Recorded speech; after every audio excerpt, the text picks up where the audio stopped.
Across the fence, education in Vermont is changing. New initiatives like the Act 77, the Flexible Pathways Initiative, are being put in place to give students more flexibility and a greater chance at success. Good afternoon and thanks for joining us. I'm Judy Simpson. Students and researchers from the University of Vermont work with towns around the state on issues from forest health and water quality to nutrition and elder care. A new project is bringing a different kind of opportunity to Vermont youth. Rebecca Gollin tells us more.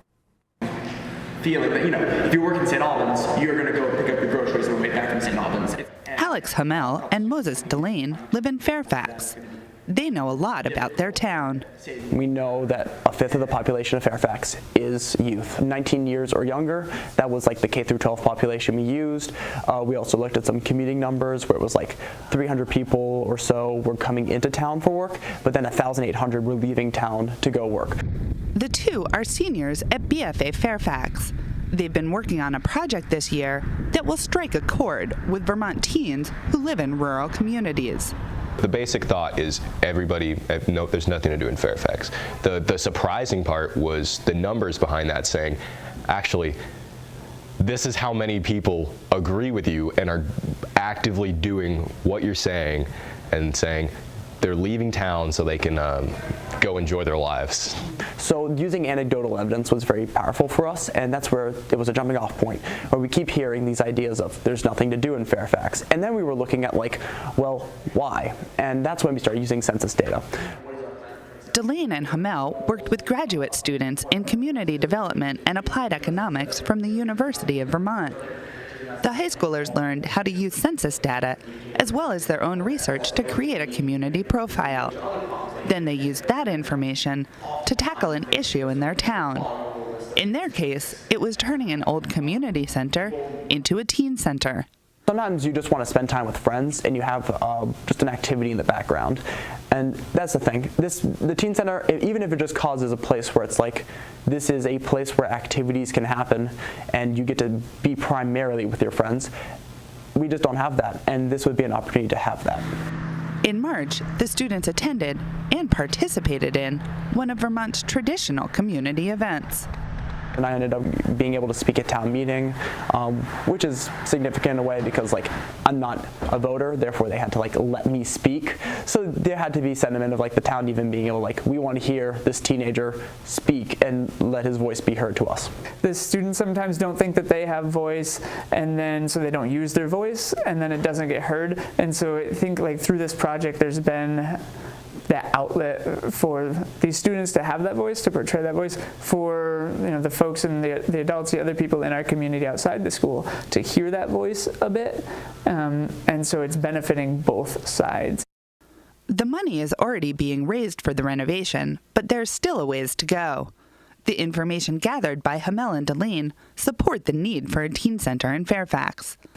The money's not always there for movies or having a bowling alley or something like that. But I feel like if we could at least get majority of the population of Fairfax to say, hey, this is an issue, this is our solution, this is our end goal, and get everybody on the same page, we want to be here.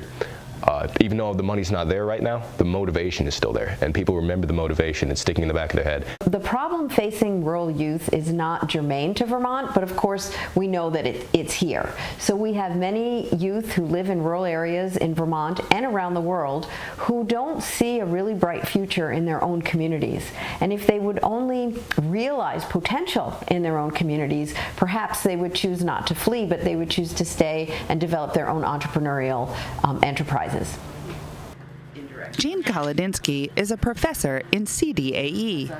She oversees the project, which stemmed in part from the implementation of Act 77. And I do this first. So in Act 77, this is proficiency-based learning. So there are many students for which classroom learning or sitting in front of a teacher or doing worksheets just isn't the right way for them to learn. So proficiency-based learning allows students to use other activities or projects in order to obtain credit. The work is funded by the Vermont Center for International Learning Partnerships and the Casella Foundation. That funding allowed the CDA students to develop the program and work directly with a number of high schools around the state to implement it.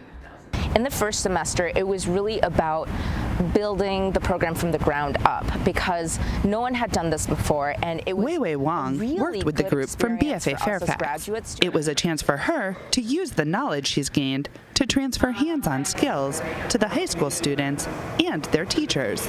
You can read all day long from the literature, from textbooks, about how you should apply asset-based evaluations, or how to build community. But it's a completely different thing when you're actually doing it, because there's so many challenges that pop up. The speaker was talking about the house. The high schoolers came to UVM several times over the course of the year to meet and exchange ideas. They also enrolled in an online public speaking class from UVM that they'll receive college credit for. The idea is to give them tools that will help when they present their findings, along with a sense of what a college class will be like. They were understanding and trying to learn the concepts that I learned maybe in college, maybe even in graduate school. So they're operating at a very high level. The hope is that this pilot program will spread in Vermont and beyond, and bring more opportunities for high school students to engage in their communities. These students ultimately are going to become the decision makers in the communities that they live in, whether they decide to stay in their own community or whether they end up residing in a community either in Vermont or far away. These are going to be your select board members. These are going to be your school board members. These people are going to be on your development review boards. So an understanding of community data and community development is extremely important regardless of the type of student you are. For these students, it was an eye-opening experience. They have a new perspective on their community and their own place in it. Getting involved in things outside of the school that other teachers, other adults are working on, it really helps you know who you are as a person, your learning styles, and I would recommend it 100%. I think it was a really nice opportunity to dive into local community and government and just see what can I do as a student. It's a partnership that's bringing knowledge and skills to the next generation of community leaders and helping Vermont's rural towns along the way. In Fairfax, I'm Rebecca Gollin with Across the Fence. Well, thanks, Rebecca. Joining me now is Jane Kolodinsky from the University of Vermont. Thanks so much for joining me today. In the video, we saw the CDA students working with the high school students from around the state. What are these kinds of partnerships? How are they important to both sets of students? Well, I think it creates learning communities for everyone. So our graduate students have the opportunity to apply their graduate learning on the ground in communities, and the communities learn from our students on it's not just about sitting and reading a book, it's about getting out in your community and understanding what's going on and appreciating the place that you live. And so this was the first year of the program. What did you learn? What did your students learn? Oh, we learned so much. I think the first and foremost we learned it's very complicated. There were so many moving pieces. We had graduate students, we had university teachers, we had high school teachers, we had high school students, and we had community partners. So when you try and triangulate all of those pieces to come up with a single project that has a deliverable at the end of a school year that doesn't coincide with the university year, it becomes very complicated. But we were successful in many cases. Mm-hmm. So one of the founders of this project was the Vermont Center for International Learning Partnerships. What's the plan for having an international component to this project? This is a very exciting piece. As you probably can guess, all around the world, rural communities face the same issues that we face in Vermont. Young people think that there's nothing for them. They would like to go to the city. They'd like to leave their rural communities. It's happening everywhere. So in the fall, we have a partnership with Nairobi, Kenya, and a high school there in that our students will register for this class. It's an undergraduate class, and in January we'll actually travel to Kenya and implement a few projects, one of which is a food systems project that involves building a water filter. Another project is using engineering skills to build a quote-unquote smoothie bike, which will be able to use gleaned fruit to make nutritious drinks for younger children and maybe even turn into an entrepreneurial business.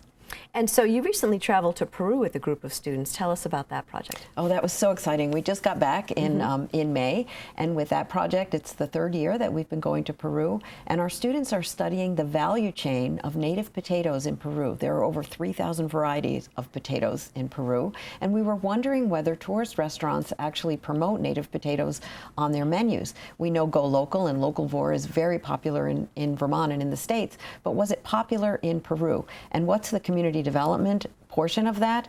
If local restaurants purchase from local farmers who grow local potatoes, we see rural community development happening on the ground. And what did you find in that project? Well, so far it's a fledgling industry in Peru.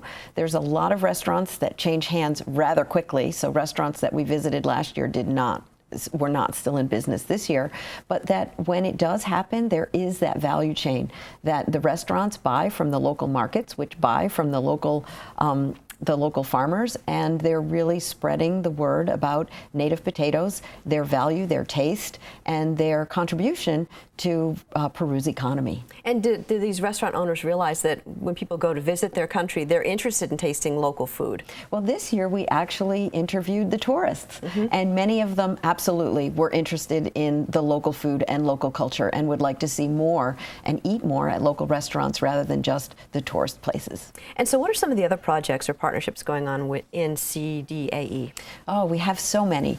So internationally, we have a long-standing program in St. Lucia where students, again, take a class in the fall. They travel over the January break, and they've been working with the Ministry of Consumer Protection. They actually have been seen on the local news, much like Across the Fence. We have students working with projects that use sports to teach AIDS education and health education in St. Lucia. More locally, Kelly Hamshaw, a lecturer in CDAE, was working with the town of Bristol on community development projects with their new co-housing development. And just recently on Across the Fence was our Cabot Community Challenge class, which was working on hunger and housing issues. So there's a lot of interesting, applied, and hands-on learning going on in the department. I was reading your newsletter, and I think that's exactly what some of the students were saying, is that was the key component, was being able to actually do something with what they're learning. Right, and one of our mottos in CDA is we don't just study, we do. And we see our graduates going all over the country, and they end up employed in very exciting positions in a whole variety of fields, from developing their own businesses in terms of food trucks, for example, to working for community planning organizations, to becoming executive directors of nonprofits, and the list goes on and on. But they do find a job when they leave CDAE. So how do you use online learning in CDAE, and how does that create community development opportunities? Well, we heard in the video that the high school students actually participated in a public speaking class that was taught online. Indeed, we're embracing this kind of technology. In the summer, many of our courses are taught online, so we're not only reaching people in Vermont. When our students go home for the summer, they can keep in touch with UVM and take classes wherever they live, whether that's in Kenya, perhaps, or in California. So we're really embracing this online technology when it's appropriate. So for example, with the community development class this summer that was taught online, students actually worked in their own home communities and not in, let's say, Bristol or Burlington. So we're embracing the technology to bring community development around the country and around the world. I'm curious, what are you hearing from the communities that are participating? They are often, the communities often feel underappreciated, so they find that using them as their laboratory, they're very appreciative that we're coming in and not doing for them, but helping to raise all boats together. So it's a partnership. And on the other hand, the communities are recognizing, in the case of this high school project, that the high schools really are an anchor institution in their community and not a burden. And so there's value in that linkage between the anchor institutions, such as the University of Vermont and the high schools, and community development. These are our future. Right, exactly. And to give, as the package said, the kids a voice. And tell them that, yeah, we want to hear what you have to say. Exactly. Yeah. Well, listen, thanks so much for joining us today. It's a great program. Oh, thanks for having me. That's our show for today. I'm Judy Simpson. I'll see you again next time on Across the Fence.